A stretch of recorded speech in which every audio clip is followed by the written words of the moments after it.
Shalom, shalom, shalom. Nous bénissons le Seigneur qui nous donne encore la vie, qui nous donne la bonne santé. Et c'est un nouveau mois. Je déclare que ce nouveau mois est béni dans nos vies au nom de Jésus. Je proclame que c'est un mois, alléluia, où tu expérimentes la puissance du Seigneur Jésus-Christ de Nazareth, où tu expérimentes l'amour du Seigneur Jésus-Christ de Nazareth. Alléluia. Je proclame que tu marches rempli de la vie.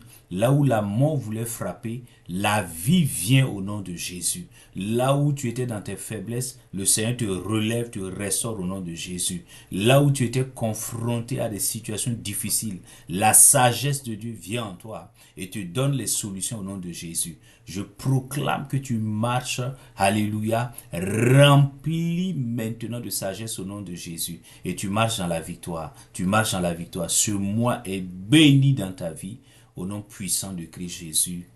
Amen. Et donc nous nous retrouvons pour ce culte prophétique là du dimanche 2 février 2025. Le thème que le Seigneur nous donne est intitulé L'étroitesse de mon cœur m'éloignera de la bénédiction de Rehoboth. Alléluia. L'étroitesse de mon cœur m'éloignera de la bénédiction de Rehoboth.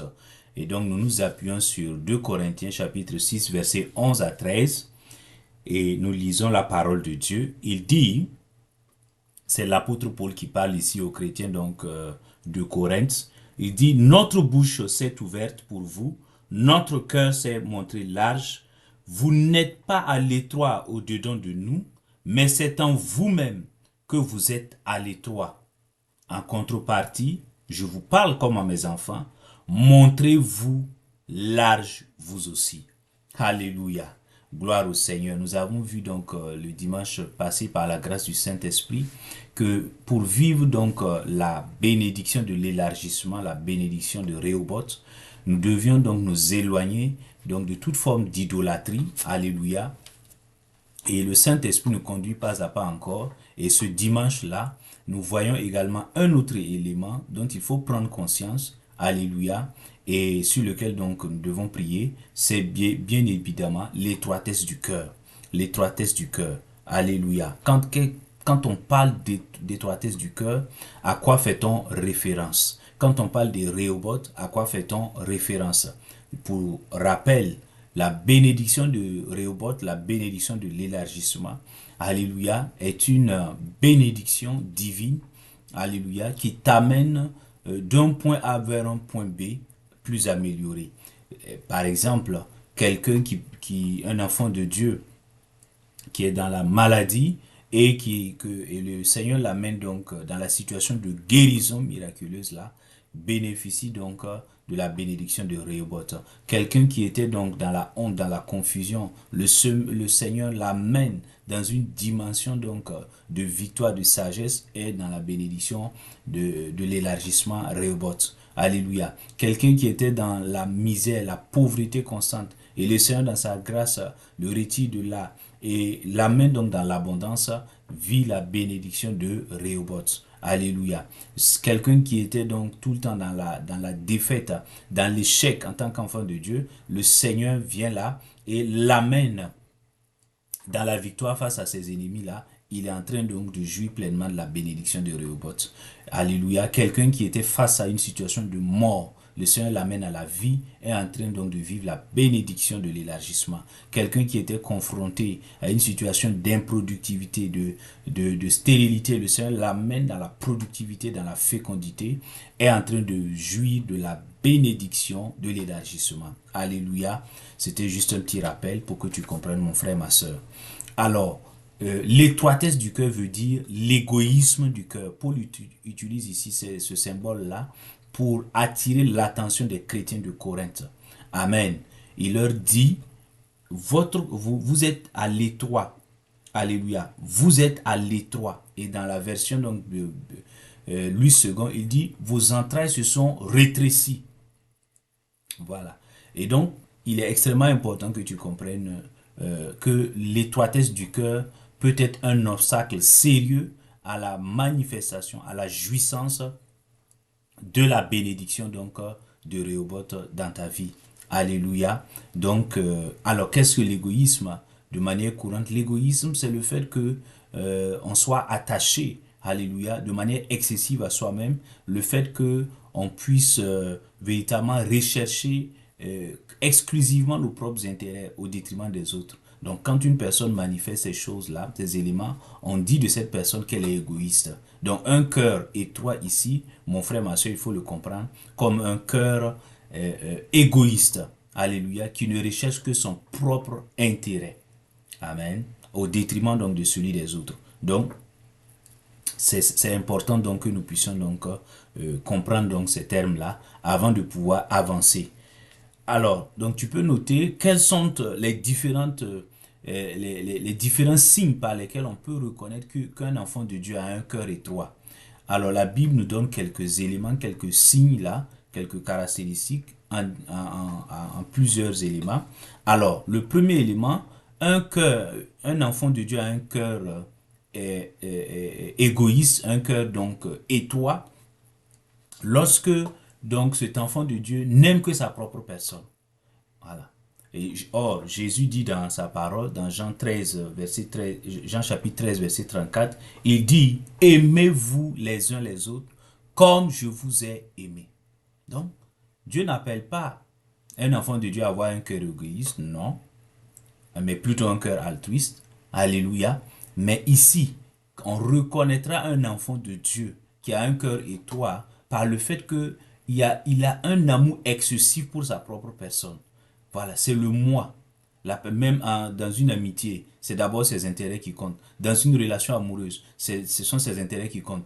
Lorsque vous travaillez à la personne dans une relation professionnelle, ce sont ses intérêts qui comptent. Les vôtres sont piétinés.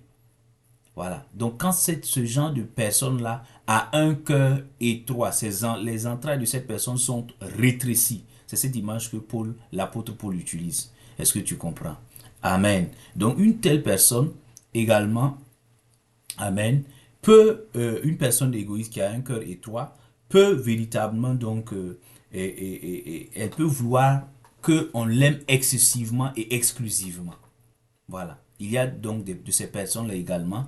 Et on dirait de ces personnes qu'elles ont un cœur étroit. Elles ont donc des entrailles rétrécies parce qu'elles veulent juste, elles veulent s'accaparer. Donc il y a un amour possessif.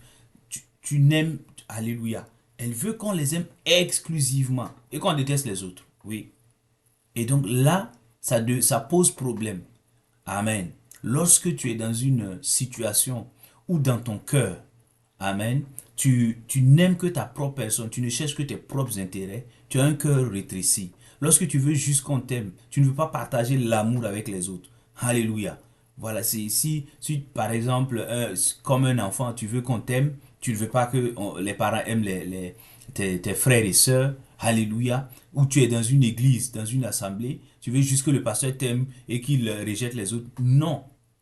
Quand c'est comme ça veut dire que tu as un cœur égoïste. Tu as un cœur, alléluia, rétréci. Et il te sera difficile de manifester, de jouir de la bénédiction de l'élargissement. Repentons-nous. Alléluia. Repentons-nous. Et que le Seigneur nous fasse grâce au nom de Jésus. Alors, le second signe, la Bible dit que quelqu'un, un enfant de Dieu, a un cœur étroit. Amen. Lorsqu'il ne pense pas aux conséquences de ses actes, que ces actes peuvent avoir sur les autres. Voilà. Donc, toi et moi, nous avons un cœur rétréci, nous avons des cœurs rétrécis, nous avons donc des cœurs étroits, lorsque nous ne réfléchissons pas aux conséquences que nos attitudes, nos comportements peuvent avoir sur les autres. Alors, de quoi il dit dans Romains 14, 13 là, qu'est-ce qu'il dit là-bas? Paul dit, pensez à ne rien faire qui soit pour votre frère une occasion de chute. Tu comprends? Pensez, réfléchissez. Est-ce que, alléluia, ce que je veux poser comme action, est-ce que cela ne va pas avoir une conséquence négative sur mon frère ou ma soeur? C'est ça. Ou sur mon vis-à-vis, la personne qui est en face de moi. Est-ce que tu comprends? C'est ça. Et nous le voyons dans nos assemblées. Souvent, tu vois une personne aînée qui a dévancé la personne dans la foi et il y a un nouveau converti qui vient d'arriver. Alors l'aîné, la personne ancienne, au lieu de prendre donc la personne nouvelle convertie pour lui expliquer les fondamentaux de la foi, l'encourager pour qu'elle grandisse spirituellement, non, qu'est-ce qui se passe? Alors, on commence à se comporter, cette personne aînée-là commence à se comporter donc de manière très négative, alléluia, commence à poser des actes. Et on se demande vraiment si cette dernière-là est consciente, alléluia, des impacts que son attitude, son comportement peut avoir sur la foi de de cette personne nouvellement convertie. Non. Et à cause de ça, des gens peuvent quitter l'église. Des gens peuvent abandonner l'assemblée. Alléluia. Parce que certains responsables n'évaluent pas, ne pensent pas. Alléluia. Elles ont un cœur rétréci. Elles ont un cœur étroit. Elles ne pensent que oui, je fais. Et on ne pense pas aux conséquences. Que le Seigneur nous fasse grâce. Que le Seigneur nous donne chaque fois de réfléchir avant de poser des actes. Alléluia. Afin que les actes que nous allons poser ne puissent pas constituer des pierres d'achoppement, mais que ces actes-là puissent fortifier et encourager la foi des autres. Au nom puissant de Christ Jésus. Amen. La Bible dit également que comment on peut reconnaître un enfant de Dieu qui a un cœur étroit? Un enfant de Dieu a un cœur étroit lorsque justement il veut bénéficier exclusivement, alléluia, de la bonté de Dieu, de la miséricorde de Dieu. Nous le lisons dans Éphésiens 4:32. Qu'est-ce qu'il dit là-bas? Il dit, soyez bons les uns envers les autres, compatissants, vous pardonnant réciproquement, comme Dieu vous a pardonné en Christ. Alléluia. Tu comprends, mon frère, ma soeur? Donc ça, c'est Dieu. Mais un cœur qui est égoïste, lui, il veut juste que Dieu soit bon envers lui et pas envers les autres. Alléluia. Alors que non. Non. Tu es enfant de Dieu, tu dois te réjouir du bienfait que Dieu accorde à un frère, à une soeur, à une personne que tu ne connais pas. Mais souvent, on devient jaloux, on devient envieux, envieuse. Pourquoi? Parce qu'on a un cœur rétréci. Alléluia. On doit être capable de pouvoir se réjouir de la bonté que Dieu a manifestée dans la vie d'une autre personne. Tu es célibataire, l'autre personne ne sait pas, l'autre vient de se marier, son mariage a été un succès. Rends grâce à Dieu pour sa vie. Bénis le Seigneur pour ce mariage qui a eu lieu. Alléluia. Mais c'est ça. Mais lorsque tu commences à jalouser donc cette dernière, parce qu'elle a eu un bon travail, elle a eu un bon mariage, elle vient d'avoir un enfantement béni, etc. Mais tu es en train toi-même, avec ce cœur rétréci, avec ce cœur étroit-là, tu es en train de te constituer comme un obstacle. Alléluia. Pour la bénédiction donc de Rehoboth. Tu comprends, mon frère, ma soeur? C'est ça. Donc nous devons beaucoup faire attention à ce niveau-là. Nous devons veiller sur nos cœurs. Proverbe 4:23 dit, veille sur ton cœur. Veille sur ton cœur. Car du cœur viennent les sources de la vie. Tu comprends, mon frère, ma soeur? Alléluia. Amen. Il y a d'autres également, toujours dans ce registre-là. Alléluia. Il dit, pardonnez-vous réciproquement. Toi, tu veux que Dieu te pardonne. Tu vas le prier. Seigneur, pardonne-moi. J'ai fait ceci, j'ai fait cela. Et quand une personne vient t'offenser, toi, tu dis que la personne est impardonnable. Toi, tu dis non, non, non, la personne ne mérite pas ton pardon. Ça, c'est avoir un cœur égoïste, un cœur rétréci. Oui, garder rancune. C'est avoir un cœur... Parce que toi, tu pars même demander pardon à Dieu. Et Dieu te pardonne dans sa miséricorde. Et pourquoi tu ne peux pas faire de même pour ton prochain qui est venu t'offenser? Alléluia. Garder rancune ne te permettra pas de vivre la bénédiction de l'élargissement, de vivre la bénédiction de Rehoboth. Non, mon frère, ma soeur, ne te trompe pas. Alléluia. Je prie dans le nom de Jésus. Dans le nom de Jésus. Alléluia. Que le Seigneur nous accorde la grâce de nous réjouir du bonheur qui affecte la vie des autres. Et que le Seigneur nous accorde la grâce de pouvoir pardonner réciproquement au nom de Jésus. Amen. La Bible dit également qu'un enfant de Dieu a un cœur rétréci, un enfant de Dieu a un cœur étroit, lorsqu'il veut jouir exclusivement du don de Dieu. 1 Pierre 4:10, qu'est-ce qu'il dit là-bas? Il dit que chacun de vous mette au service des autres le don qu'il a reçu, Dieu le Père de qui vient toute grâce excellente et tout don parfait, a donné à ses enfants des grâces, des dons. Alléluia. Et il ne les a pas donnés pour que pour tes propres intérêts. Ça peut être des dons naturels, ça peut être des dons spirituels. Mais ces dons-là ne sont pas pour toi et ta famille. Ces dons-là sont pour les autres, sont pour les frères et les sœurs en Christ, sont pour même les non-croyants. Est-ce que tu comprends? C'est ça. Mais souvent, tu vois certaines personnes qui se disent enfants de Dieu, qui ont cette tendance égoïste-là, à vouloir juste, alléluia, à vouloir juste mettre ces services-là au profit et mettre ces dons-là au service de leurs proches. Non. Au-delà de tes proches, tout le monde doit profiter. Tu dois mettre cela au service les dons là que Dieu t'a accordés. Tu dois les mettre au service de tout le monde. Il dit que chacun de vous mette au service des autres. Des autres. Pas de toi et de ta petite famille. Le don que Dieu t'a accordé, ce n'est pas un mérite, c'est un don qui vient du ciel. Alléluia. Quel est le don que Dieu t'a fait? Quel est le don que Dieu m'a fait? Quelle grâce j'ai reçue? Quelle grâce as-tu reçue? Est-ce que tu mets ce don-là au service des autres? Alléluia. Que le Seigneur nous fasse grâce. Qu'il nous donne de sortir de cet égoïsme-là. Au nom de Jésus-Christ de Nazareth. Afin de vivre pleinement la bénédiction de l'élargissement. Afin de vivre pleinement la bénédiction de Rehoboth. Au nom puissant de Christ Jésus. Amen. Alléluia.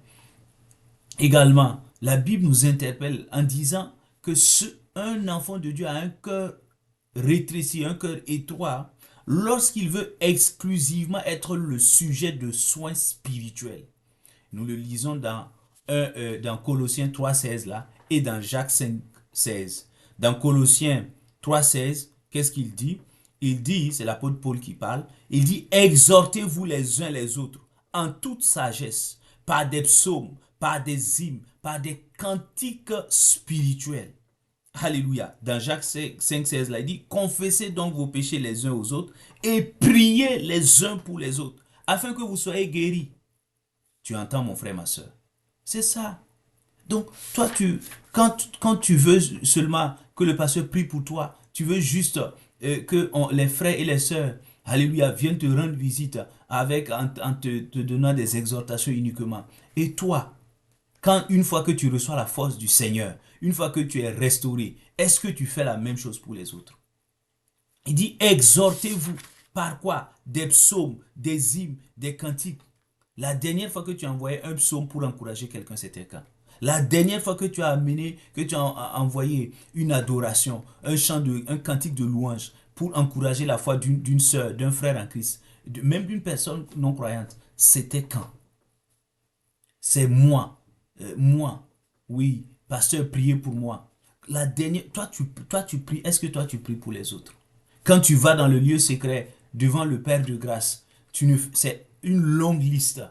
Oui, Seigneur, mon mariage, Seigneur, mon travail, Seigneur, mon ministère, Seigneur, mes finances, Seigneur, mon ceci, mon cela. Mais regarde, est-ce que ça, ce n'est pas un cœur égoïste? Est-ce que ce n'est pas un cœur qui a l'étroit? Comme avec un cœur étroit, nous allons pouvoir, avec des cœurs étroits, nous pouvons jouir de la bénédiction de Rehoboth. Ça sera difficile. Ça sera difficile, mon frère, ma soeur. Nous devons nous repentir et revenir au Seigneur. Tu comprends? Oui, nous devons nous éloigner de l'égoïsme. Tu comprends? Oui, le Seigneur nous a dit, priez les uns pour les autres. Priez les uns, nous devons intercéder. Priez pour nos parents. Priez pour nos amis, nos proches. Priez pour nos nations. Alléluia. Priez pour le monde. Tu comprends? C'est ça. Mais lorsque nous venons, ce sont uniquement nos besoins, nos requêtes. Tu comprends? Cela montre que nous avons encore des cœurs égoïstes, des cœurs rétrécis, des cœurs à l'étroit. Que le Seigneur nous fasse grâce. Au nom de Jésus. Amen. Et il dit, alléluia, que un enfant de Dieu qui a un cœur étroit, c'est un enfant de Dieu qui veut bénéficier exclusivement du service des autres. Galates 5,13. Galates 5,13, qu'est-ce qu'il dit là-bas? il dit, rendez-vous par l'amour, serviteurs les uns des autres. Je reprends la lecture. Rendez-vous par l'amour, serviteurs les uns des autres. Alléluia. C'est ça. Un cœur égoïste, lui, il veut juste que les autres, alléluia, viennent le servir. Un enfant de Dieu qui a un cœur rétréci, un cœur étroit, lui veut juste qu'on le serve. Qu'on le serve. Alléluia. Qu'on soit à son service. Mais lui-même refuse de servir les autres. Tu comprends? Et pourquoi Jésus, il a lavé les pieds de ses disciples? C'était pour montrer, il est venu pour servir. Et il voulait demander à ses disciples d'être les serviteurs les uns des autres. De ne pas avoir des cœurs étroits, de ne pas avoir des cœurs égoïstes, de penser aux autres. C'est ça. Mais toi et moi, regardons-nous. Examinons nos consciences, examinons nos vies. Est-ce que souvent, nous n'avons pas de cœurs étroits? Est-ce que souvent, nous n'avons pas de cœurs rétrécis? Regarde. Tu vois, il dit, rendez-vous par l'amour, serviteurs les uns des autres. Et ça, le Seigneur nous interpelle souvent, nous-mêmes les hommes de Dieu, les serviteurs de Dieu, les servants de Dieu dans les assemblées. Nous voulons que les gens nous servent, mais nous-mêmes nous refusons de servir les autres. Est-ce que c'est ce que le Seigneur nous demande? Non. Nous sommes en train de faire le contraire de ce que le Seigneur nous demande. Et nous pensons que nous allons vivre la bénédiction de Rehoboth, la bénédiction de l'élargissement. Nous sommes en train de nous flatter. Seigneur, accorde-nous la grâce de nous repentir, de revenir à ta parole au nom de Jésus-Christ de Nazareth. Amen. Et de nous servir, et d'être les serviteurs les uns des autres, au nom puissant de Christ Jésus. Amen. Et enfin, l'autre signe que la parole de Dieu donc donne, il dit, les Saintes Écritures nous disent qu'un enfant de Dieu qui a un cœur rétréci, qui a un cœur étroit, c'est cet enfant de Dieu-là qui néglige les souffrances des autres, qui néglige les personnes qui sont dans des souffrances. Alléluia. Matthieu 25, 43, Jésus dit, il dit, moi j'ai été nu, vous ne m'avez pas vêtu. Moi j'ai été en prison, vous ne m'avez pas rendu visite. J'étais, alléluia, affamé, vous ne m'avez pas donné à manger. Ah, Seigneur, depuis quand? Il dit, à chaque fois que vous ne l'avez pas fait à l'un de ces petits, c'est à moi que vous ne l'avez pas fait. Donc Jésus nous interpelle. Jésus, notre Sauveur, le Seigneur, nous interpelle. La dernière fois que tu as donné des habits à des personnes qui en avaient besoin, c'était quand? La dernière fois que tu as soutenu quelqu'un financièrement, c'était quand? La dernière fois, alléluia, que tu es allé rendre visite à une personne, c'était quand? Pour prendre de ses nouvelles. Et souvent, malgré avec les contraintes professionnelles, la dernière fois que tu as laissé un message pour prendre des nouvelles de la personne, c'était quand? Prendre ton téléphone, lancer un appel pour prendre de ses nouvelles, c'était quand? Mon frère, ma soeur. Le Seigneur nous interpelle. Un cœur étroit. Si nous avons des cœurs rétrécis, si nos entrailles sont rétrécies, cela constitue un obstacle pour que nous vivions pleinement la bénédiction de l'élargissement. Que le Saint-Esprit nous fasse grâce. Que nous puissions avoir des cœurs remplis de compassion pour venir en aide au secours aux personnes dans le besoin au nom de Jésus. Au nom puissant de Christ Jésus. Par la puissance du Saint-Esprit. Alléluia. Et maintenant, nous allons voir dans la parole de Dieu, la parole, alléluia, le Seigneur nous donne quelques exemples pour nous montrer des personnes qui ont eu des cœurs étroits et quel a été donc leur sort. Le premier exemple que la Bible nous donne, c'est l'exemple de Caïn. Caïn, Genèse chapitre 4, verset 10 à 12. Alléluia. Et avant ça, nous lisons Genèse 4, verset 8 à 9 là. Et là, tu connais bien l'histoire.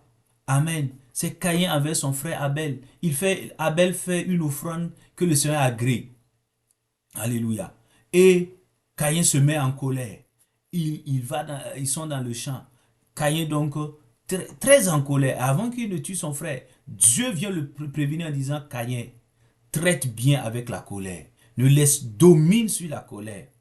Caïn n'écoute pas Dieu. Il tue son frère. Et quand Dieu demande d'après son frère, Genèse 4, verset 8 à 9, tu peux le lire. Il dit, suis-je le gardien de mon frère? Autrement dit, est-ce que j'étais tenu de prendre soin de mon frère? Non. Tu vois? Caïn est en train de montrer que voilà, la vie de son frère Abel importait peu. Hein? Il demande, suis-je le gardien de mon frère? Et comment il a fini? Regarde, dans Genèse 4, 10 à 12, tu vois, Dieu dit, tu seras maudit. Le sol ne te donnera pas sa richesse. Tu vas errer jusqu'à mourir. Et c'est ce qui lui est arrivé. Est-ce que ça, c'est la bénédiction de Rehoboth? Non. Est-ce que c'est ce que Dieu voulait qu'il vive? Non. Mais parce qu'il a eu un cœur étroit, un cœur, alléluia, il ne s'est pas soucié. Il dit, suis-je le gardien de mon frère? Alléluia. Alors que Dieu l'avait appelé justement à être gardien de son frère, à prendre soin de son frère. Comme Dieu nous appelle également à prendre soin les uns des autres. Tu comprends? Que le Saint-Esprit nous fasse grâce. Au nom de Jésus. Au nom de Jésus. Le deuxième cas, le deuxième exemple biblique, c'est Nabal. Nabal a été roi en Israël, alléluia. Et à un moment, il fait la rencontre de David, qui n'était pas encore roi, mais qui était dans ces moments, dans ces temps d'épreuve, alléluia. Voilà, il était dans ces temps d'épreuve-là. Et il était avec ses hommes loin donc d'Israël. Et maintenant, alléluia, il avait gardé les moutons, le cheptel donc de Nabal. Et en temps, il a eu besoin de nourriture, de provisions, parce qu'il y avait des hommes qui étaient avec lui. Et il envoie une délégation demander de l'aide, du secours à Nabal. Et nous lisons ça dans 1 Samuel, chapitre 25, verset 10. Dans 1 Samuel également, chapitre 25, verset 37 à 38. Tu peux lire. Alléluia. Et quand David envoie ses hommes demander de l'aide là, qu'est-ce que Nabal dit? Nabal dit, mais qui est ce David-là? Qui est David? Il parle mal, il donne des paroles cruelles, des paroles dures. Et cela va irriter donc David, qui va se décider, il va vouloir aller tuer Nabal. Mais Dieu faisant grâce, Dieu va passer par Abigail, la femme de Nabal, qui va rapidement aller le croiser et essayer de le calmer. Alléluia. Mais ce n'est pas fini. Ce qui va se passer, quel va être le sort de Nabal, mon frère, ma soeur, écoute très bien. Il a été, alléluia, insensible à la souffrance de David, alors que David avait pris soin de son cheptel et de ses bergers. Qu'est-ce qui va se passer? La Bible dit dans 1 Samuel 25, 37 à 38 là, alléluia, que Nabal a reçu un coup dans son cœur et il est devenu comme une pierre. Un AVC foudroyant. Et la Bible dit que quelques jours plus tard, environ une dizaine de jours, l'Éternel frappa Nabal de mort.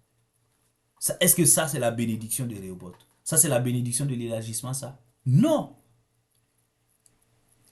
Parce que Rehoboth, c'est quand Dieu te fait passer justement d'une situation où tu étais confronté à la mort. Dieu te donne une vie abondante. C'est ça la bénédiction de l'élargissement également.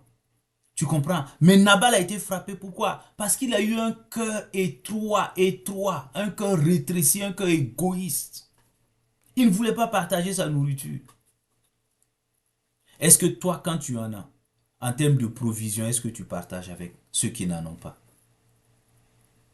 Est-ce que moi, quand j'en ai, est-ce que je partage avec ceux qui n'en ont pas? Regardons nos vies, examinons, soyons sincères envers le Seigneur. Alléluia. Soyons sincères, mon frère, ma soeur. Tu comprends? Et l'autre exemple encore, c'est la même chose. Ce sont les chefs, les sacrificateurs, les prophètes en Israël. Alléluia. Tu lis ça dans Ésaïe 56, verset 11. Alléluia. Nous lisons pour que tu vois donc ce passage-là. Alléluia. Ésaïe 56, verset donc 11 là. Qu'est-ce qu'il dit là-bas? C'est l'Éternel qui parle. Le Seigneur parle. Alléluia. Il parle. Et il interpelle l'attitude. Il interpelle les chefs, les sacrificateurs, les prophètes en son temps. Alléluia. Qu'est-ce qui va se passer? Il dit, verset 11, il dit, ce sont des chiens voraces qui ne savent pas se rassasier. Ce sont des bergers qui ne savent rien comprendre.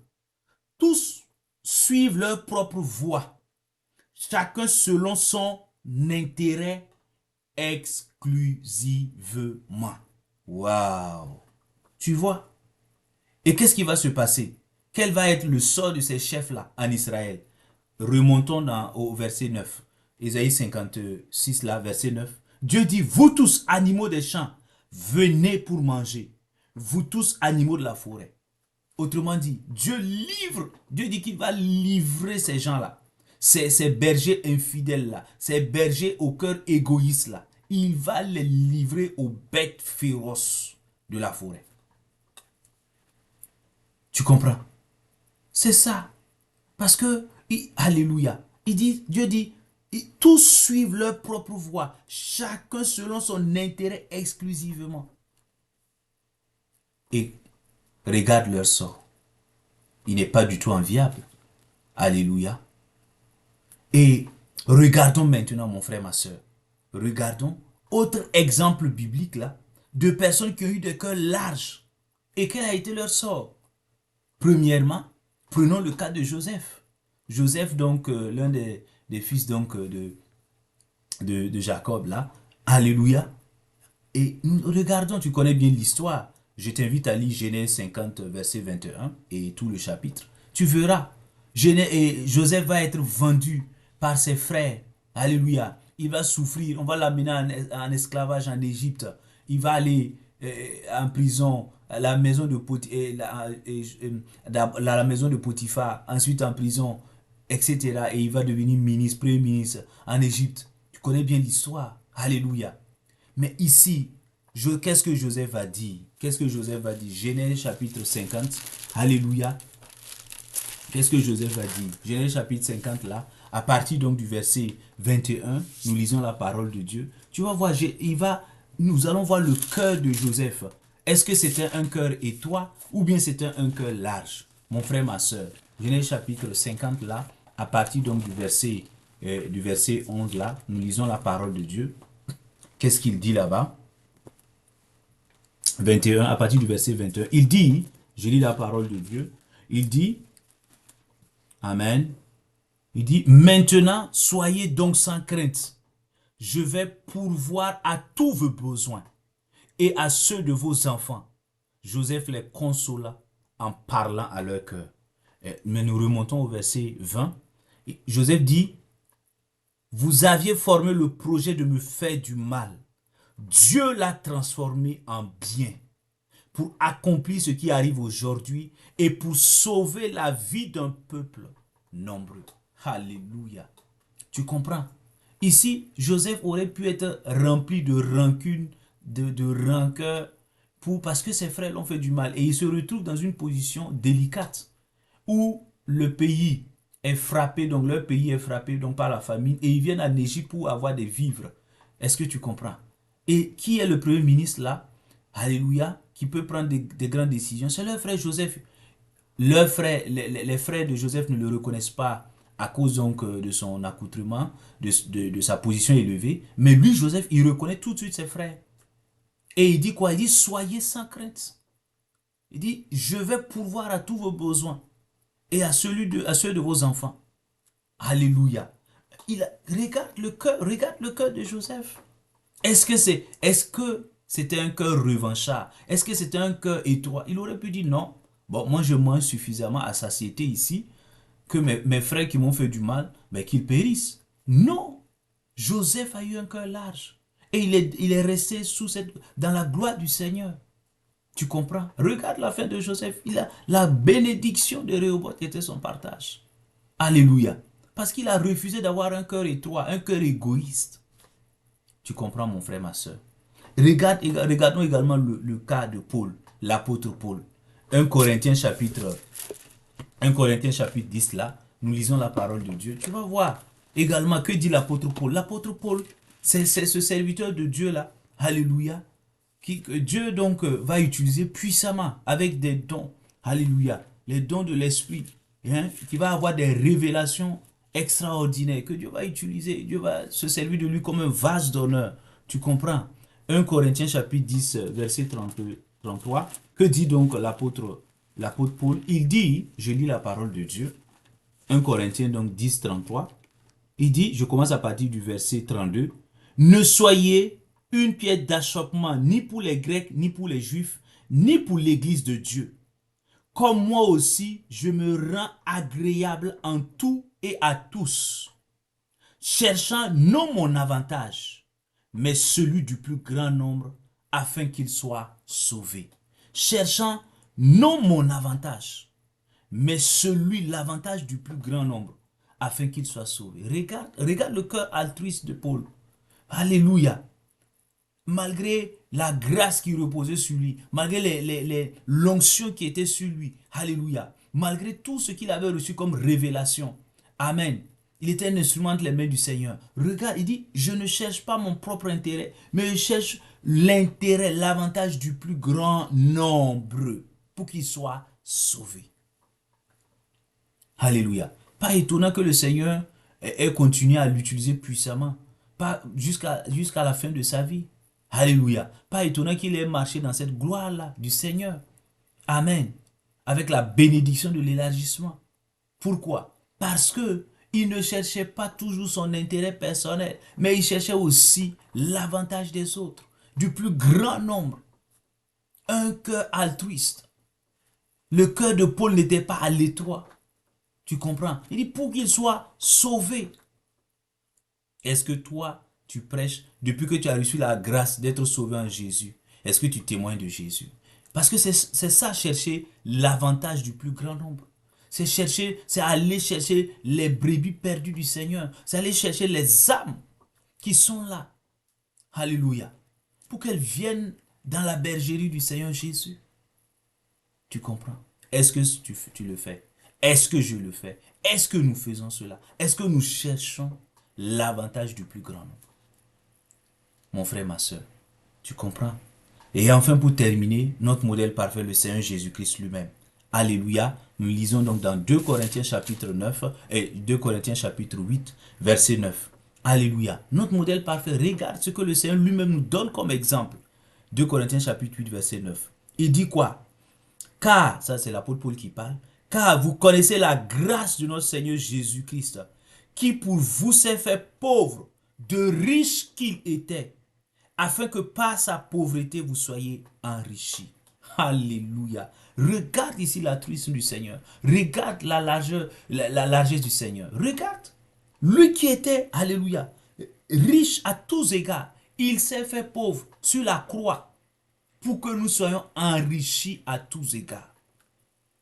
Alléluia. La richesse spirituelle, la richesse émotionnelle, la richesse physique, la richesse financière, tout, à tous égards. Tu comprends, mon frère, ma soeur? C'est ça. Alléluia. Et le Seigneur nous montre. Le Seigneur Jésus, dans sa dimension homme ici, il nous le montre. Tu comprends? Et qu'est-ce qui s'est passé? Dieu lui a donné Philippiens 2, le nom qui est au-dessus, il l'a élevé au-dessus, souverainement. Il lui a donné le nom qui est au-dessus de tout nom. Et au nom de Jésus, tout genou fléchit dans les cieux, sur la terre et sous la terre. Pourquoi? Parce qu'il a un cœur altruiste. Il a eu un cœur qui n'était pas à l'étroit, mais un cœur large. Tu comprends? Alléluia. Mon frère, ma soeur, regardons nos vies, examinons nos consciences. Regardons quel est l'état de ton cœur. Quel est l'état de mon cœur? Alléluia. Je prie dans le nom de Jésus. Je prie dans le nom de Jésus que le Seigneur nous accorde la grâce de veiller sur nos cœurs au nom puissant de Christ Jésus. Que le Seigneur nous éloigne de toute forme d'égoïsme au nom de Jésus-Christ de Nazareth. Alléluia. Que le Seigneur nous éloigne de toute forme d'égocentrisme au nom puissant de Christ Jésus. Et que le Saint-Esprit, dans sa grâce, dans son amour, nous remplisse d'altruisme au nom de Jésus. Qu'il nous donne la grâce de pouvoir prendre soin les uns des autres au nom de Jésus. Qu'il nous donne d'être remplis d'amour pour les autres au nom de Jésus. Alléluia. Afin de vivre pleinement la bénédiction de Rehoboth, la bénédiction de l'élargissement en cette année 2025. Au nom puissant de Christ Jésus. Au nom puissant de Christ Jésus. Reçois cette grâce, mon frère, ma soeur. Alléluia. Donc nous nous retrouvons le dimanche prochain par la grâce du Saint-Esprit. Alléluia. Pour écouter encore la voix du Seigneur et marcher dans la victoire. Amen. En attendant, je te salue dans le beau et précieux nom de notre Seigneur Jésus-Christ. Que la grâce de notre Seigneur Jésus-Christ, l'amour de Dieu le Père et la communion du Saint-Esprit t'accompagnent au nom puissant de Christ Jésus. Amen. Shalom, shalom, shalom.